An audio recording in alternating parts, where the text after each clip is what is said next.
हम सीख रहे हैं स्वर संधि और स्वर संधि का अगला भेद, अगला प्रकार हम सीख रहे हैं दीर्घ संधि। दीर्घ संधि में देखिए जो नियम मैं सिखाने जा रहा हूं वह नियम भी आप पहली बार सीख रहे हैं कि किस प्रकार से, किस तरह से दो वर्ण आपस में मिल रहे हैं, दो वर्णों के बीच में विकार उत्पन्न होता है। चलिए सीधा सीधा हम संधि सीखते हैं। दीर्घ संधि, दीर्घ संधि का नियम, दीर्घ संधि की परिभाषा, परिभाषा एक नए रूप में, नए तरीके में। इसका पहला भाग, दीर्घ संधि का पहला भाग, पहला नियम, यदि अ या, इसका मतलब है या, आ के बाद अ या आ हो तो क्या होगा, दोनों को मिलाकर आ हो जाता है, दोनों को मिलाकर आ हो जाता है। अब दोनों आ कैसे कैसे बने, इन वर्णों को आपस में मिलाते हैं। देखिएगा, अ के बाद यदि अ हो, अ के बाद यदि अ हो तो दोनों को मिलाकर क्या हो गया, आ हो गया। यदि आगे देखिए, अ के बाद यदि आ हो, अ के बाद यदि आ हो तो दोनों को मिलाकर क्या हो गया, आ हो गया। आगे देखिएगा बच्चों, आ के बाद यदि अ हो, आ के बाद यदि अ हो तो दोनों को मिलाकर क्या हो गया, आ हो गया। आगे देखिए बच्चों, आ के बाद यदि आ हो, आ के बाद यदि आ हो तो दोनों को मिलाकर क्या हो गया, आ। ये दोनों वर्ण इन दोनों वर्णों से मिले, वही चारों वर्ण आपस में मिले और एक नया वर्ण जो विकार उत्पन्न हुआ, नया दो वर्णों के मेल से जो नया वर्ण बना, नया अक्षर बना, नई ध्वनि बनी, आपके सामने। ध्यान दीजिएगा बच्चों, एक उदाहरण मैं आपको समझा रहा हूं, एक एक लगभग सभी का, और कैसे वो जो आपस में वर्ण आपस में मिलते हैं और कैसे आ बनता है और कैसे आ वापिस संधि में परिवर्तित होता है, संधि में जाकर मिलता है, वह मैं आपको बता रहा हूं। देखिएगा पहला उदाहरण, स्वर प्लस धन जमा, जो भी आपको अच्छा लगता है अपनी लोकल भाषा में, अपनी स्थानीय भाषा में, जो भी आप इसको कहें। लेकिन मैं यहाँ पे सिखा रहा हूं इसके बाद। देखिए यहाँ पर क्या है, वह वर्ण का विच्छेद क्या है, वह प्लस धन जमा अ, वह और अ। यहाँ पर क्या है, फिर अ है इधर, के बाद इधर क्या है, अ है, अ और अ इधर क्या बन गए, आ बन गए। उत्तर आ गया हमारे पास में, आंसर आ चुका है। बचे हुए अक्षर देखिए क्या मिला, बचा यहाँ पर स बच गया, वह हलंत हो गया, वह। इसके बाद में यहाँ पर क्या बना, आ बना, आ ही, इधर का खत्म है यह, फिर इधर से बता धी और न। ध्यान दीजिएगा, शब्द हमारा बन चुका है, शब्द बन चुका हमारा, बस व्याकरण की प्रक्रिया को पूरा करना है। तो व्याकरण की प्रक्रिया क्या है, व्यंजन के बाद में स्वर मौजूद है तो दोनों को आपस में मिला दे, मेल कर दे। वह के बाद में इधर स्वर मौजूद है तो दोनों को हमने मिला दिया, तो क्या हो गया, वाह, और क्या हो गया, धी और न, स्वाधीन, स्व प्लस अधीन इति स्वाधीन। ध्यान से देखिए बच्चों, इसको बहुत आराम से देखना। एक उदाहरण और ले रहा हूं मैं आपके सामने यहाँ पर और समझा रहा हूं, देखिएगा। अगला उदाहरण, अगला तरीका, पुस्तक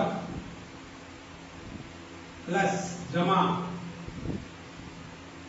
आलय, क में क्या है, अ के बाद इधर क्या है, आ, दोनों मिलकर क्या बनेंगे, आ। ठीक है, इसका मतलब इसका अ खत्म, इसका आ खत्म, नया आ बन गया। मानिए बच्चों ध्यान रखिएगा, अ से अनार, आ से आम वाला आ है, लेकिन यहाँ पे आ से आम बोल सकते हैं, लेकिन इस आ में अ भी है और आ भी है, दोनों मिल गए आपस में, दोनों मिल गए। ये ध्यान रखिए, जो भी दोनों मिले उसमें वही है। इस आ में ये आ और ये आ है, इस आ में ये आ और अ है, इस आ में अ और आ है, इस आ में अ और अ है, तभी ही ये आ है। बचे हुए अक्षर उ, स, त, क्या है, हलंत है, फिर ये आ गया यहाँ पर, ये आ, इन दोनों के बीच में ये आ, फिर ल और य, ल और य, एक नया शब्द बन चुका है। बस व्याकरण की प्रक्रिया हमें पूरी करनी है। व्याकरण की प्रक्रिया क्या कहती है कि व्यंजन के बाद में इधर स्वर मौजूद है तो दोनों को आपस में मिला दे। ध्यान दीजिएगा, उ, स, त और आ, का, और क्या हो गया, लय, पुस्तकालय, पुस्तक प्लस आलय इति पुस्तकालय। ध्यान से देखिए बच्चों, हम एक उदाहरण और सीखते हैं, एक उदाहरण और सीखते हैं हम। यस, अगला उदाहरण, विद्या प्लस आलय या में क्या है, आ स्वर है, इधर क्या है, आ है। देखो आ और आ है, दोनों आ बने, तीनों एक जैसे लग रहे हैं, लेकिन व्याकरण यह कहती है यह आ और आ नहीं है। इस आ में एक आ है और एक आ है, यानी दो आ है। यहाँ पर ध्यान दीजिएगा बच्चों, दो आ है, मानकर चलिए आप, यही आपको सीखना है। बचे हुए अक्षर हम वापिस लेते हैं नीचे, वी, द, फिर य के बाद में आ, इधर से आ खत्म है, पीछे क्या बचा हुआ है, ल और य। बच्चों ध्यान दीजिए, वी, द के बाद में कोई स्वर मौजूद नहीं है, तो द, य के बाद में है तो य और आ, और क्या बन गया, विद्यालय। विद्या प्लस आलय इति विद्यालय। बच्चों यह था द्वित्व संधि का पहला नियम। मैं अब आपको दूसरा नियम सिखा रहा हूं यहाँ पर, कि दूसरा नियम कैसे हम इसमें वर्णों का मेल कैसे करते हैं। देखिएगा बच्चों, बस थोड़ा सा अंतर कर रहा हूं मैं यहाँ पर, इसलिए मैं यहाँ पे जिसकी आवश्यकता है वह यहाँ से साफ कर देता हूं। ये देखिए बच्चों, आपका नियम नया नियम बनने जा रहा है। यदि दूसरा सेकंड ई, छोटी ई, बड़ी ई, ह्रस्व ई और दीर्घ ई के बाद छोटी ई या बड़ी ई हो, दोनों को मिलाकर दीर्घ ई, ठीक है। अब इसी के वही वर्ड वापिस देखते हैं हम, ई के बाद में यदि ई हो, यानी छोटी ई के बाद यदि छोटी ई हो तो दोनों को मिलाकर बड़ी ई, ठीक है। फिर वापिस छोटी ई के बाद यदि बड़ी ई हो, छोटी ई के बाद यदि बड़ी ई हो तो दोनों को मिलाकर बड़ी ई। वापिस देखिएगा आगे, यदि बड़ी ई यानी दीर्घ ई, बड़ी ई, उसके बाद में छोटी ई, ह्रस्व ई, तो भी क्या बनेगा, दीर्घ ई। फिर वापिस दीर्घ ई के बाद में दीर्घ ई के बाद क्या होगा, दीर्घ ई, तो भी दोनों को मिलाकर दीर्घ ई। वही ऐ की तरह चार वर्ण। सीधा सीधा हम उदाहरण की तरफ चलते हैं और उदाहरण के माध्यम से हम इसको देखते हैं। जैसे देखिएगा, रवि जमा धन इंद्र। बच्चों देखिए, इसके अंदर वर्ण जो परिभाषा में जो हमने नियम में जो समझा है वह वर्ण है या नहीं। बच्चों यहाँ पर देखिए, छोटी ई है और यहाँ पर भी छोटी ई है, ह्रस्व ई और ह्रस्व ई, ठीक है। अब ये क्या है, ये अनुस्वार है, जिसको हम न भी कहते हैं। तो देखिए ये न भी है और अनुस्वार भी है, ठीक है। ये भी संधि नियम है व्यंजन संधि में, ठीक। तो ये इधर रह जाएगा, दोनों मिलकर क्या बने, दीर्घ ई। बचे हुए अक्षर वापिस लेते हैं, र बच गया था इधर, और इधर व में क्या था, छोटी ई थी, तो इधर क्या बच गया, व, तो हमने लिया व। फिर क्या बन गया यहाँ पे, बड़ी ई बन गई, ठीक है। फिर वही अनुस्वार या न, कुछ भी मान लीजिए, न अनुस्वार, ठीक है। और क्या हो गया, द्र, ठीक। मिलाते हैं इनको वापिस, र, व और ई, बड़ी ई, ठीक है। वही अनुस्वार वापिस आ गया, देखिए यहाँ पे, और द्र, रवि प्लस इंद्र इति रविंद्र। बच्चों ध्यान से देख लीजिए एक बार इसको ध्यान में रखिएगा। जब आगे संधि सीखेंगे व्यंजन संधि तो इसका प्रयोग जरूर बताऊंगा मैं। अगला उदाहरण देखते हैं हम।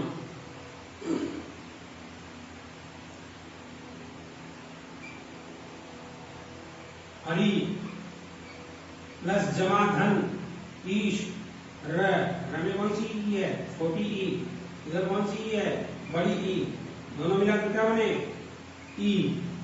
बचे हुए अक्षर देखिए बच्चों, ह, और र। इसके बाद में ये ई खत्म, कौन सी आ गई? नहीं, बड़ी ई आ गई, इधर से ये ई खत्म, ठीक है। फिर क्या आ गया? श।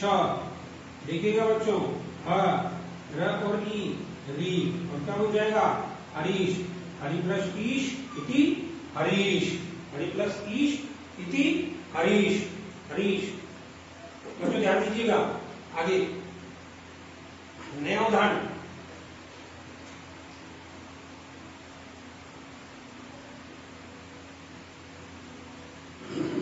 नया उदाहरण देखिएगा बच्चों, रजनी प्लस जमा धन ईश, नी, नी में क्या है? बड़ी ई, इधर को क्या है? बड़ी ई, दोनों मिलाकर क्या बने? बड़ी ई। बचे हुए अक्षर र, ज और न, ठीक है। इन दोनों बीच में क्या बन गया? बड़ी ई। इधर से ई खत्म, क्या बच गया? श। बच्चों ध्यान दीजिएगा, देखिए र, ज, न और ई, बड़ी नी, और क्या हो जाएगा? रजनीश। रजनी प्लस ईश इति रजनीश। एक बार ध्यान से देख लीजिए बच्चों, इससे क्या सभी वर्ण आपस में मिले हैं या नहीं मिले हैं? मैं इसका अगला भाग, इसका थर्ड नियम आपको समझा रहा हूं। थर्ड नियम समझिए आप इसको। वही अ और ई की तरह, अ और ई की तरह, यदि उ या दीर्घ उ एक बार विश्व उ, छोटा उ या बड़ा उ हो, तो क्या? तो उत्तर, तो दोनों को मिलाकर क्या हो जाएगा? यहाँ पर बड़ा उ दीर्घ उ हो जाता है। वही प्रक्रिया को आप देखते हैं यहाँ पे, छोटे उ के बाद में यदि छोटा उ हो, छोटे उ के बाद यदि छोटा उ हो, तो दोनों को मिलाकर दीर्घ उ। छोटे उ के बाद यदि बड़ा उ हो, छोटे उ के बाद यदि बड़ा उ हो, तो दोनों को मिलाकर बड़ा उ। ध्यान दीजिएगा, ये बड़े उ के बाद यदि छोटा उ हो, बड़े उ के बाद यदि छोटा उ हो, तो भी दोनों को मिलाकर बड़ा उ। आगे देखिए, बड़े उ के बाद यदि बड़ा उ हो, बड़े उ के बाद यदि बड़ा उ हो, तो दोनों को मिलाकर बड़ा उ। वही चार अक्षर। एक बार ध्यान से देखिए बच्चों, इसे ध्यान से देखिए, इसे ध्यान से। आपको वर्णों का मेल देखना है कि वर्णों का मेल कैसे बनता है इसमें। अब देखिए, एक एक उदाहरण समझा रहा हूं मैं आपको, एक एक उदाहरण देगा वहां। सु जमा धन उक्ति, ठीक है। सु छोटा उ के बाद छोटा उ, स का वर्ण विच्छेद स और उ, और उ और उ मिलकर क्या बने? बड़ा उ। बच्चों ध्यान दीजिए, वर्ण वापस लीजिए, स, क्योंकि उ खत्म हो गया, इसमें से उ खत्म हो गया है, ठीक। इसके बाद में क्या बन गया? बड़ा उ बन गया बच्चों, और इधर का उ खत्म, पीछे बचा क और ती, ठीक। स के बाद में बड़ा उ बैठा है, स्वर है, स्वर, तो इसे मिला दे। फिर क और की, क और की, सुक्ति, सु प्लस उक्ति इति सुक्ति। ध्यान दीजिएगा बच्चों, स प्लस उक्ति इति सुक्ति, स प्लस उक्ति इति सुक्ति। नया उदाहरण, नया उदाहरण हम देखते हैं, नया उदाहरण देखते हैं हम आगे।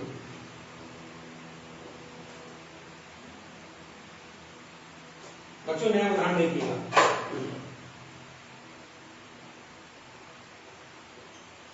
सरयू प्लस उर्मी,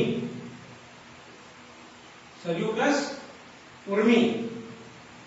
देखिए बच्चों, यू में क्या है? बड़ा उ, के बाद यहां पर क्या है? बड़ा उ, दोनों मिलकर क्या बन जाएंगे? बड़ा उ। बचे हुए अक्षर देखते हैं, स बच गया यहाँ पर, र बच गया यहाँ पर, यह बच गया यहाँ पर, क्योंकि उ खत्म हो गया इसका। यहाँ पर क्या बचा? उ, यह भी उ खत्म, पीछे क्या बचा? र और मी। देखिएगा वापिस, स का स, र का र, य और उ, बड़ा उ, और ओ ई, र और मी, सरयूर्मी, सरयू प्लस उर्मी इति सरयूर्मी। ठीक है बच्चों, ये 3 उदाहरण आपके सामने, जो 3 नियम जो आपके सामने मैंने यहाँ पर लिखे, उसके उदाहरण हमने यहाँ पर समझे। हमें चाहिए कि हम कितने भी उदाहरण यहाँ पर समझे, कितने भी, तो वह कम होंगे। आपको चाहिए कि आप ज्यादा से ज्यादा इसकी प्रैक्टिस करें, ज्यादा से ज्यादा इसकी प्रैक्टिस करें और ज्यादा से ज्यादा इसके बारे में समझें। अब मैं आपको इसका जो 3 नियम मैंने अलग अलग आपको समझाए, उन 3 नियमों के स्थान पर मैं आपको अब एक ही नियम यहाँ पर समझा रहा हूं। एक ही नियम, उसी भी आप देखते हुए चले। इसीलिए मैंने यहाँ पर एक बात कहने जा रहा हूं मैं, कि हिंदी सरल क्यों हुई, हिंदी आसान क्यों हुई, कि हम उस नियमों को सरल बनाए, सरल तरीके से सीखें। दीर्घ संधि का एक नियम लिखा हूं मैं, लिखेगा अ या आ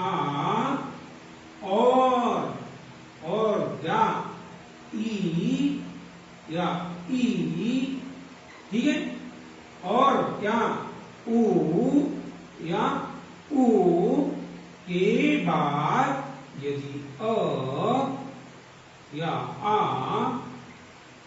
ई या ई, ऊ या बड़ा ऊ हो, तो क्या तो दोनों को मिलाकर, ठीक है, अ के बाद यदि अ और आ हो, ठीक है, तो दोनों को मिलाकर, ई और ई के बाद यदि ई और ई हो, ऊ और ऊ के बाद यदि ऊ और ऊ हो, तो क्रमशः का मतलब अ के बाद यदि अ आ हो तो इनका दीर्घ क्या है, आ। ई और ई के बाद यदि ई हो तो इनका दीर्घ क्या है, ई। ऊ और ऊ के बाद यदि ऊ और ऊ हो तो इनका दीर्घ क्या है, ऊ हो जाता है। ये एक नया नियम, तो आप इस मतलब कई प्रकार से सीख सकते हैं। आपको जैसा